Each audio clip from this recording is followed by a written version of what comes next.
Hi everyone, my name is Violetta and this is the Diversity Podcast where we explore identity and diversity through stories and backgrounds of different people. So today my guest is Tamar, who is Armenian-Canadian, which is a rather exotic and interesting mix. Tamar's grandparents were born in Armenia, and when Armenian Genocide started, they fled to Lebanon. So in this episode we will discuss her background, how it's connected to mine, and all identity-related questions. Hi Tamar, thanks for joining me today. I'm really happy to see you. And maybe to start with, could you tell us a little bit more about your background, like ethnic background? Yeah, and where you were born and grew up potentially. Yeah, of course. Thanks for having me. I love this idea for a podcast. And yeah, so a little bit about me. As you said, I'm half Armenian, half Canadian. And the Armenian side is Lebanese Armenian, because there's lots of kind of flavors of Armenian. And I grew up actually in the United Arab Emirates.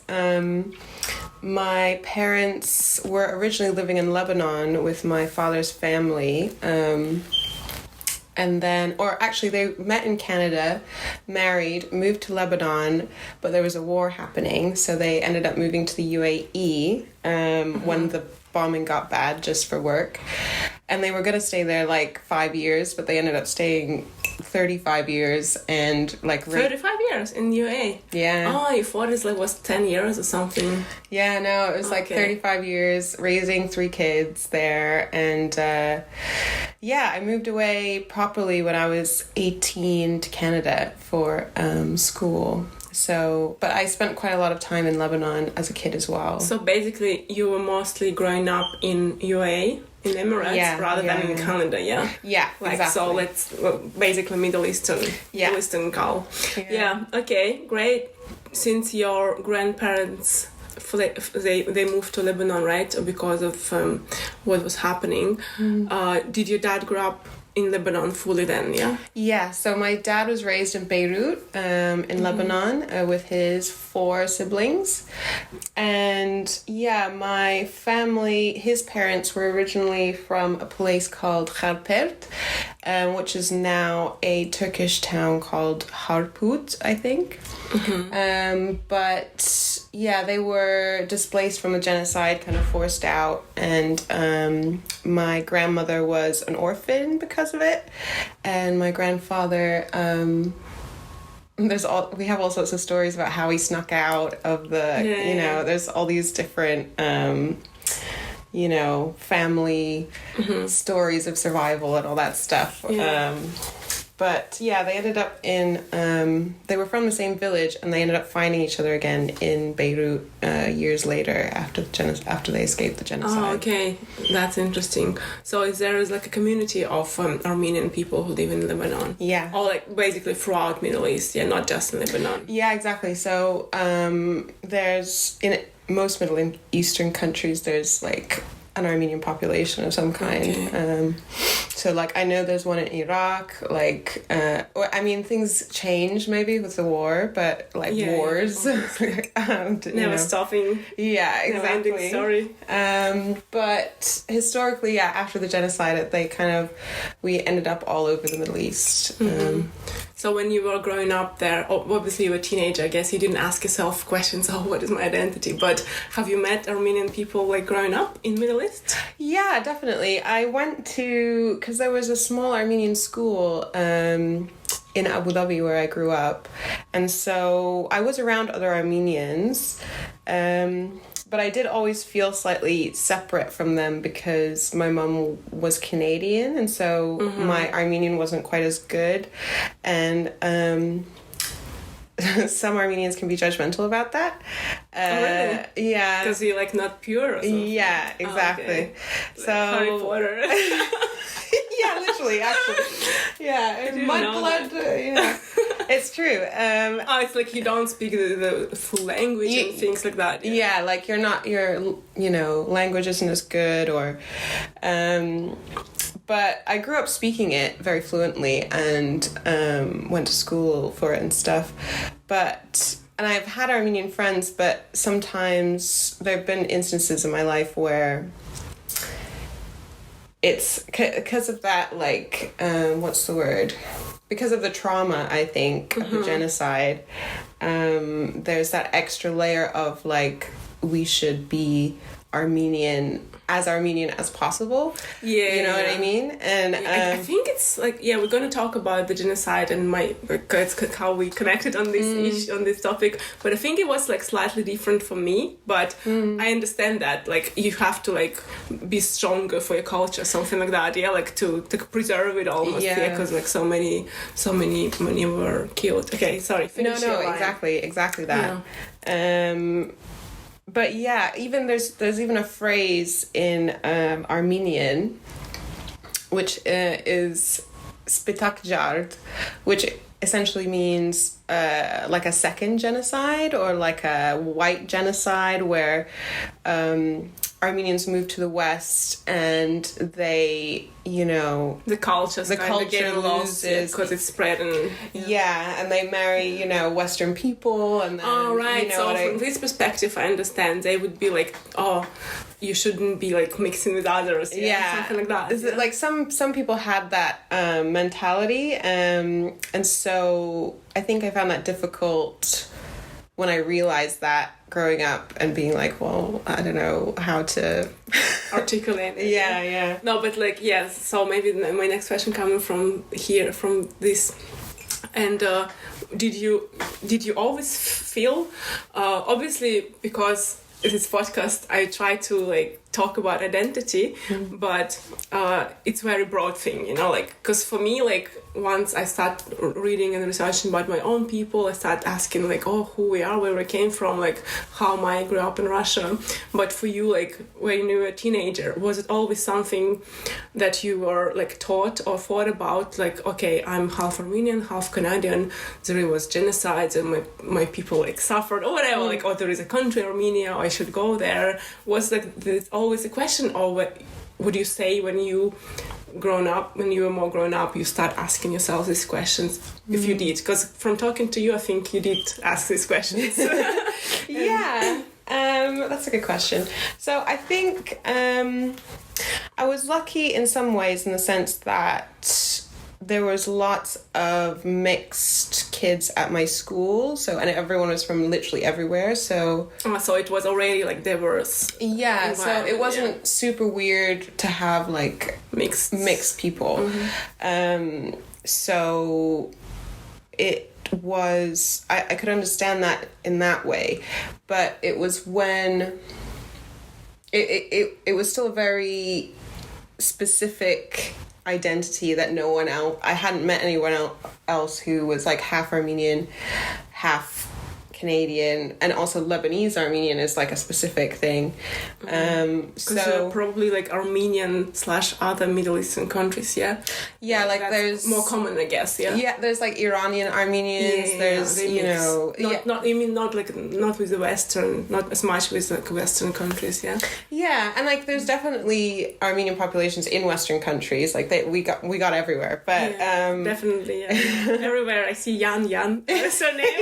Exactly. Business owner or whatever, restaurant or anything. You know, we've been there. But in terms of identity, I think I remember feeling when I was a child, I wanted someone to relate to, and I feel like I couldn't find that. Or I remember thinking I wanted someone that I looked like specifically. Like, I look more like my dad's side, but I just remember trying to find where to place myself. Okay. Like which tribe I belong to, something. Like I always felt out of place on either side of my family, because, you know, in Canada you're kind of like I was also lucky in the sense that most of my cousins are also different mixes, like you're all mixed. But it's still, you know, you go to Canada and you're like this weird Middle Eastern-y person with a name that is hard to pronounce, and then you go to, you know, Lebanon or the Middle East, and obviously if your languages isn't as high as it could be, and people kind of spot that after like a conversation, and they're like, oh, well, where are you really from? And so that was just something you had to kind of get used to. It's just like, I think I felt it more as a kid, feeling like not belonging, I guess. Okay, yeah. Rather than when you grew up, yeah. Yeah, when I grew up, it felt more... I asked more of those questions and did a lot more reading, I guess. Okay, yeah. So you start like answering these questions more like whilst when you're a child you were just like, oh, why it's like that? Yeah, exactly. Yeah. By the way, what your name means? Say Tamar means, I know it's from Princess Tale, right? Yeah, so my name is Tamar. I was actually named after my great-grandmother who also survived the genocide, my grandfather's mother. Did they move to Lebanon as well? Yeah, they managed to get out and move to Lebanon too. And her last name was Mangasarian as well, so I literally have the same name as her. Oh, right. Which is kind of cool. And the meaning, at least it has, because it's a name in several languages. I know in Arabic it means date palm, like dates, how you eat them.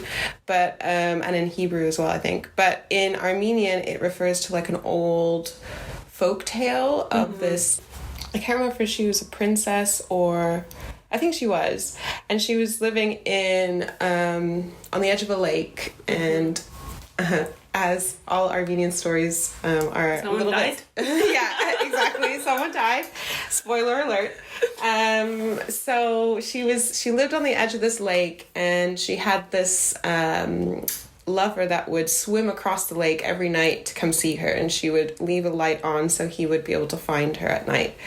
And then her father found out about this and obviously was angry about it, and so he turned the light off or like snuffed out the candle so he wouldn't know where to go while he was swimming at night. And so he drowned, and the last thing, her name was Tamar, and the last thing he said was "Ach, Tamar," as he was drowning. And the full name was Ach Tamar. Yeah, it's like an Ach Tamar, and now that's called Ach Tamar Lake. There was a monastery there. It's a real lake. Yeah, Ach Tamar Monastery. Nice. Maybe it's a real story then. Maybe. I mean, that's a long story behind the name. I know, it is a long story. It's and nice. I love it. It's beautiful. Yeah, because when I met you, like, first thing I did after we say goodbye, I googled your name, and I remember like something about the lake I was reading. Okay. So would you say, because I understand after high school, you moved to Canada, how does it feel? Because I think that growing up in Middle East is obviously very different rather than life in Canada. So how did you feel? And now you live in the UK, so I guess like recently you've been westernized in ways. Do you feel still growing up there influenced like who you become in terms of just generally person, woman? Because, well, I guess you said that it was very diverse where you were growing up, children from different places, but still the different laws, I guess, and the different lifestyle. Would you say that it influenced you and the way like you present yourself to the world, and whether all life in the West and Canada and UK changed you? Yeah, that's a good question. Let me think. So the UAE was like a very specific place growing up there in like the 90s and 2000s, and it was, in terms of the Gulf countries, it was one of the most, I guess, liberal in terms of like women could drive, and it was very much, as time went on, it very much catered to like international people coming and visiting kind of thing. But I don't think, and yeah, it was interesting in the way that I think it did affect how I carry myself in terms of, because the society was completely different in the way. It is. I like, it's very big contrast, like I think moving from living there and moving there. Do you know what I mean? That's why I wanted to address this question. Like the priorities, the societies, living in the society is very different.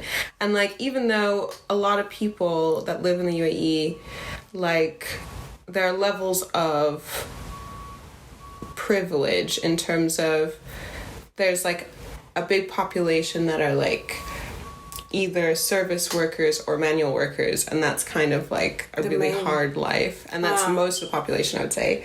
And then there's this kind of other business, the more like either education, business, whatever brings people, you know, that have a little more training or, skills or whatever that move there for work, you can have, quite a nice life there, but at the expense of unpredictability. Like, you don't know the laws, especially at the time back then. You mean in terms of like laws and restrictions? Yeah. Not the war or anything. Not the safety. Safety was okay. I remember being, at one point, the UAE was like the highest male to female ratio in terms of there was like 3 men to 1 woman.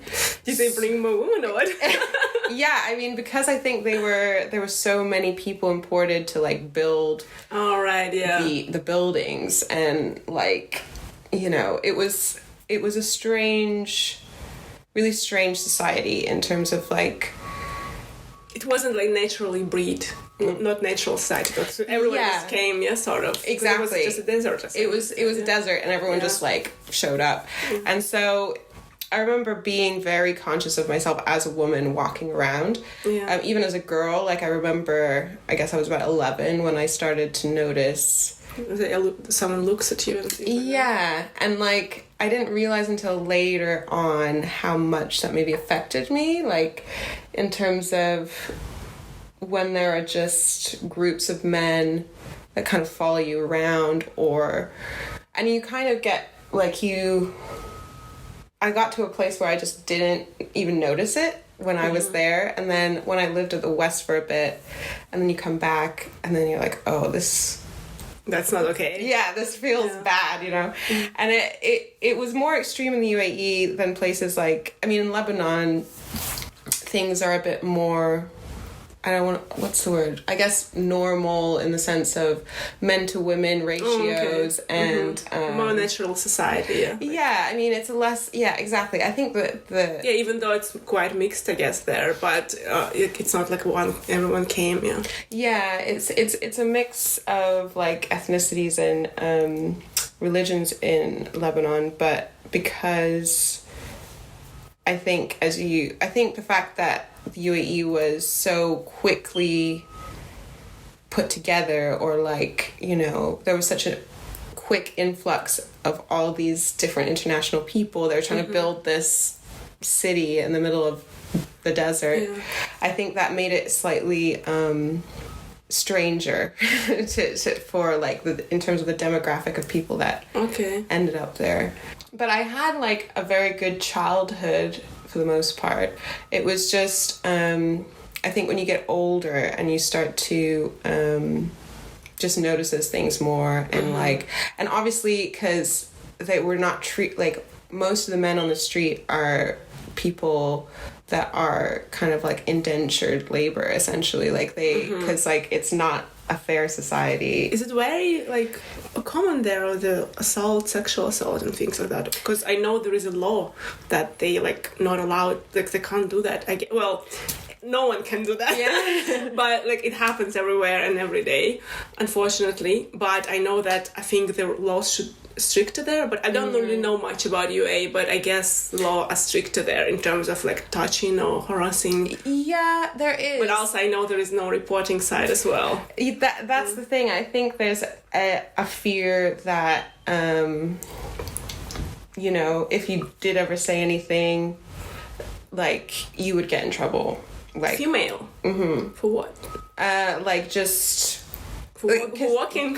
No. There's no, like, for example, at least when I was growing up, you couldn't be unmarried and pregnant in the UAE. Like that was illegal. Is it prison? There were like, this is the thing, there's always like stories who went to prison for what, and so they were like changing the laws, I guess. It was just not, it just depended on who you were arrested by and like what you were doing. Who you knew, maybe. Like I had people I knew that were arrested for being drunk out in public. Arrested? Like going to prison or just detained? Going to prison? They went to prison for like a month. For drinking? Yeah. All right. Okay. And this was like a British guy. And there's just lots of like little stories, and there's the main thing is like there's no safety net really. So whatever happens, you kind of have to deal with it. Yeah. So I guess like you like there is many things you can get punishment for. Yeah, and you just didn't know what that was going to be. Like I almost got arrested once for climbing over a fence, and we were like, well, why are you arresting us? And he's just like, you're trying to break this fence, and we were like, no, we're not. And then, but you can't argue with someone who's like who's head of the police or whatever, you know. So I mean, you can, but like you might disappear. Yeah, exactly. I don't want to do that, and I had to call my parents and be like, we're being arrested for climbing. And they're like, what? And so it was just like that kind of, you know, you just don't know what's going to happen. So you like, basically what you're trying to say, like, it made you sort of like cautious or something like this? Like, yeah. Do you think it's still in you? Like, you're trying to like look whatever you do? I guess so. I think a lot of it is like, I get, it's weird thinking about, sometimes I think I'm in that mentality where I'm like, how can people think this way? Or so it's weirder. I feel like I've gotten almost more conservative as I've gotten older. Oh, really? In a conservative in the way that, like, because I used to dress however I wanted, and then at a certain point, even though I kind of shouldn't have back in the day, but I'm like, maybe because I always think, but then I kind of learned, like, for safety reasons, you dress like you cover yourself up and all this stuff. Like, that's not... That's, you're talking about living in the Middle East or even here? Living in the Middle East, but I still kind of have that sometimes where I'm like, you have to just cover for safety. And, like, and not, like, with hijab or anything. I'm just... just cover your arms. And things like that. Exactly. So I think there's still some of that weird stuff left over. And... yeah, it was interesting because there was no like sexualized advertisements anywhere. Like obviously everything's like, you know, conservative in that way, but then you felt as a person sexualized walking around. Yeah, so it's like a taboo, but then like it's every day. Yeah, something like that. Then people are it was weird. Did it happen to like everyone you knew? To not it happened, but some sort of case? Because I think like it's very hard to define assault and harassment. But like I think I have been assaulted a few times in like Moscow. Just like someone just grabbed my hand and was walking and like things like that. Yeah. And then like obviously I still don't know. Like I've never Googled like what exactly is assault, but I know like touching is already not okay, especially in particular places. So like. And I know it influenced me because I'm not used to wearing like dresses and skirts and shirts in Moscow, even if it's warm. I know mostly it's cold, you covered anyway, but like you want to like look cute and everything. But like I know that because I was using metro as well, and I know I'm gonna be touched, someone come over to me, and I'm like, I'd rather wear jeans, and like this is how I lived. But then like here I think I started wearing more like I wear a short sometimes or skirt when I go out, but still like I still don't feel confident, to be fair. I want to be more confident, but I don't want to be like someone like unsolicited attention and touching or whatever. But it's just very different story in the Middle East, I guess. It's similar in the sense of I relate to that in the sense of I also don't wear dresses almost at all, or like I know I purposely dress down even now. I dress a little more, you know, open. A little more open now, but I realize that I think instinctually I dress very like almost masculine and very like just because that seemed to be what helped me to like survive. Yeah, exactly. Yeah, I get it. And like especially it helped me. It was like a protective thing, I think. Yeah. I only realized it like later, because like when I was living last year in Moscow, so I was just wearing skirt and walking home, and man just touched me. He was sitting on the bench, and like he was doing like this, like touching my arm, and I was just walking, and I was feeling so disgusted, and I just wanted to run away. But then like I came home and I realized like I should have just punched him or something. But then in the moment he sort of like shocked, and you just want to avoid the situation, you know. But then like I think I'm actually trying to work opposite. Like I'm trying to wear more open, like just for my own confidence, but still like there are some like engraved things like, oh what if this happened, what if this happened? But obviously UK is totally different society, but still, if you were there and there. Okay, so there are some traces left, I guess, in you. Okay, I just wanted to talk a bit more about genocide as well, because when we just met, we start talking about genocide and repression straight away, because just for the context, my people were oppressed by Stalin as well in 1943, and well, it's called genocide, but it's not called like that in media or something like that. It's called repressions. So they were sent to Siberia. I'll talk about this more later. And most of the population was sent to Siberia, and obviously your grandparents, they fled, and I guess they didn't come back to Armenia. Have you discussed these things in your family? Because in my family it was discussed, but it was never used the word genocide, or I don't think my parents even addressed it as much. It's more me like growing up and just reading like only recently, last few years, I think. Was it okay to talk about it in your family? Did they try to like educate you on that because of the trauma? Yeah. I'm asking this question because of the trauma. Yeah. So we did hear stories about it. Because I never met my grandfather who survived, but I met my grandmother and like grew up going to see her and stuff. And so we would always hear stories about her escape. And as a kid, you know, my dad would be like, when your grandmother was your age, they killed her father or whatever. And I'm like 7. And I'm like, okay, cool. He was like, be tougher. I was like, well, it could be so much worse. But I don't think they used the term genocide until, I don't know if they ever did, actually. How did they call it? Just escape?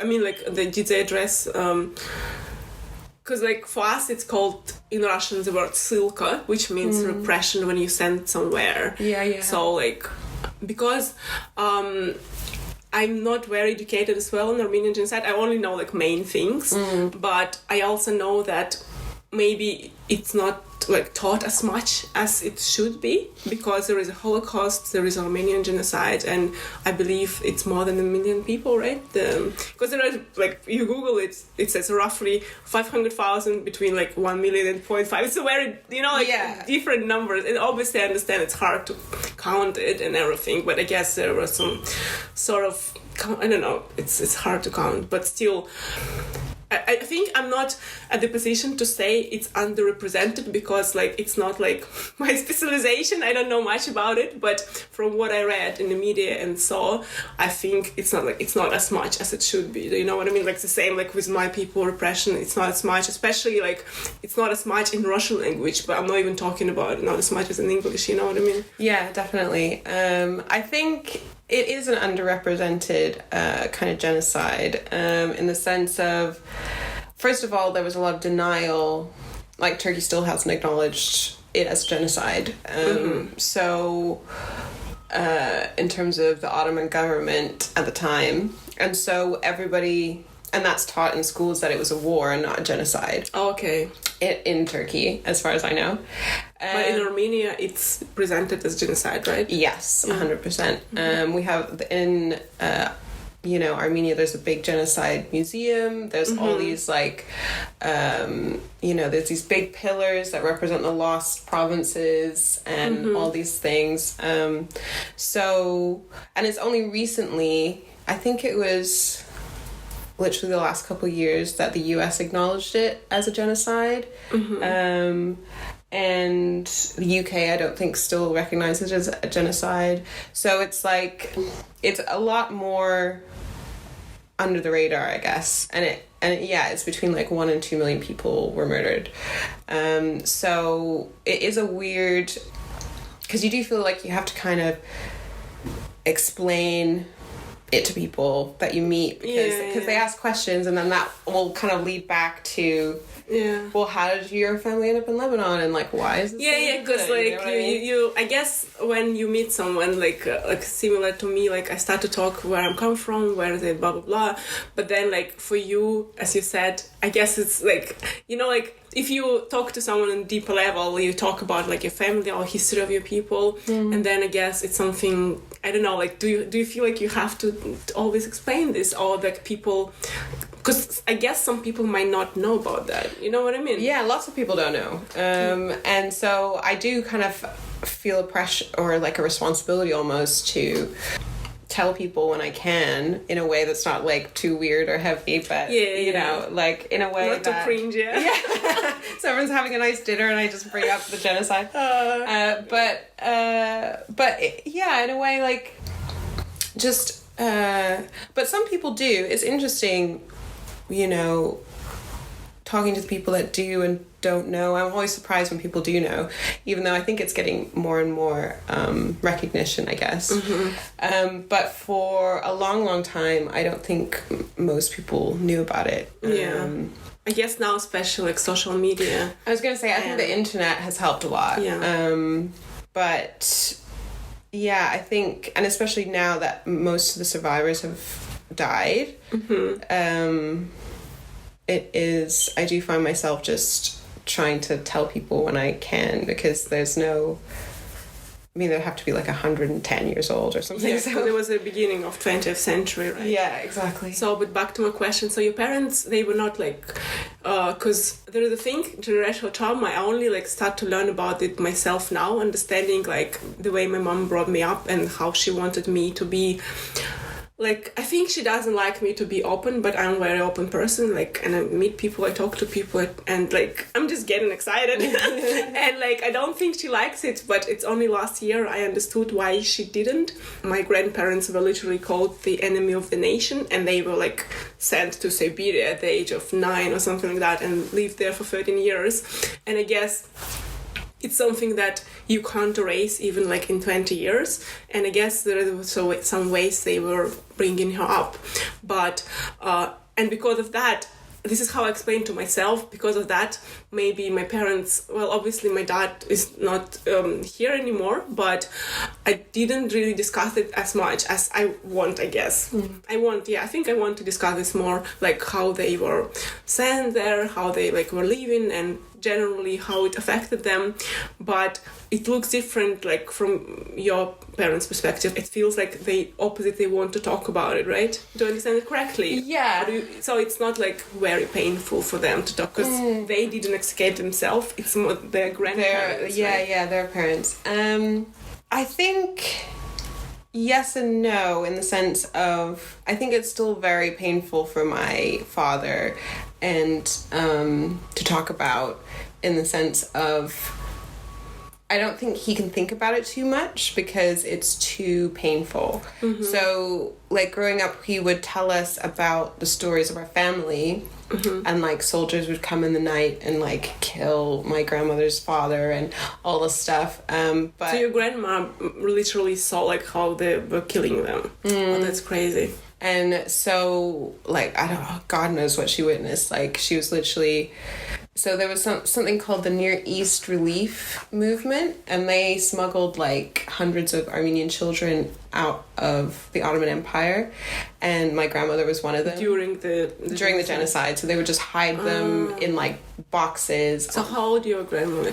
10? 7 when she escaped. Okay. So I would hear the stories of my grandmother, but he had a hard time. He didn't really talk about how it was like how it affected the wider population. Yeah, like people. For a long time as a child, I couldn't. You thought it's like your family thing. Yeah, weirdly, or like because this is what I was feeling. You know, my mom would always tell me stories how like granddad would like walk for like 5 kilometers for the piece of bread or whatever, like in Siberia, and I was not understanding. I was like, Mom, come on, that's boring story. Like you tell me the same thing every day. And only like when I was older, like I understood it's not just my grandparents. It's like the whole population. You know what I mean? Like I guess it was similar. Yeah, exactly. Like, and they didn't tell like what happened like in a bigger scope, I guess.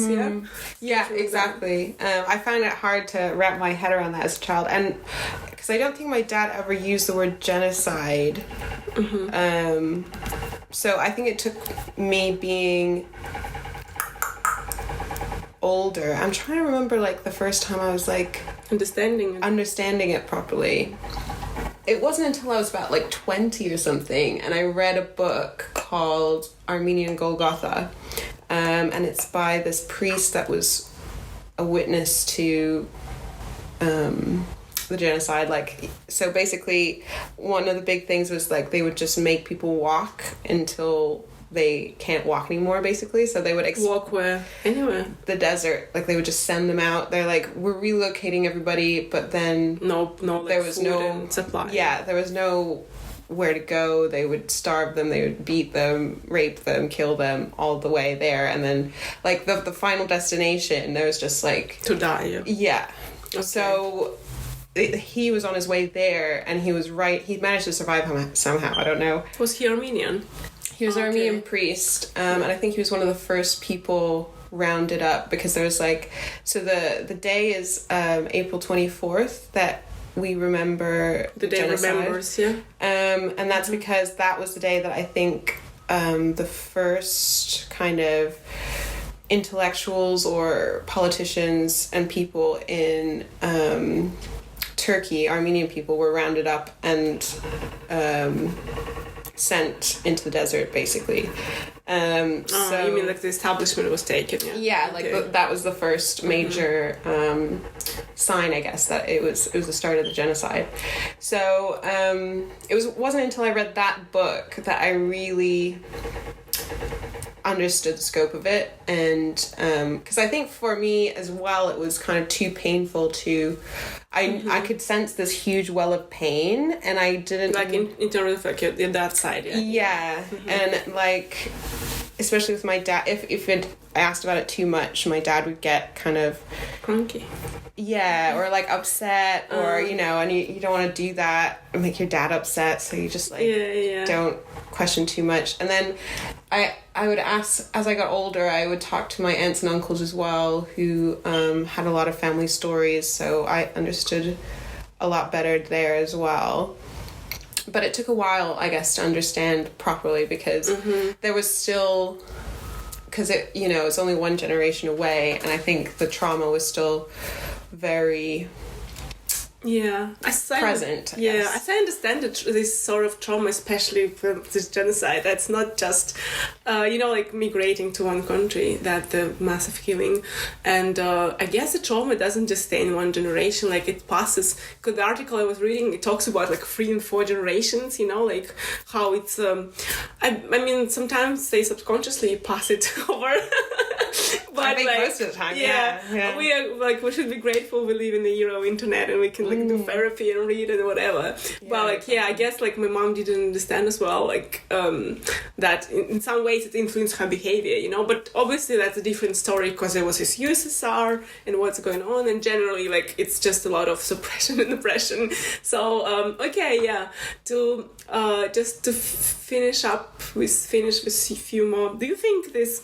Because we talked about genocide a lot, but I think it's good to talk about it, because you wouldn't just talk to random people about it, I guess, or maybe you shouldn't would. Do you think this thing with identity influenced your like work in some ways? Because like from when I met you and you were working on this project, and then I also like checked checked some of your website and the company, the media. Tamar is a videographer, filmmaker, by the way. Do you think it influenced somehow what you do? Yeah, I definitely say so.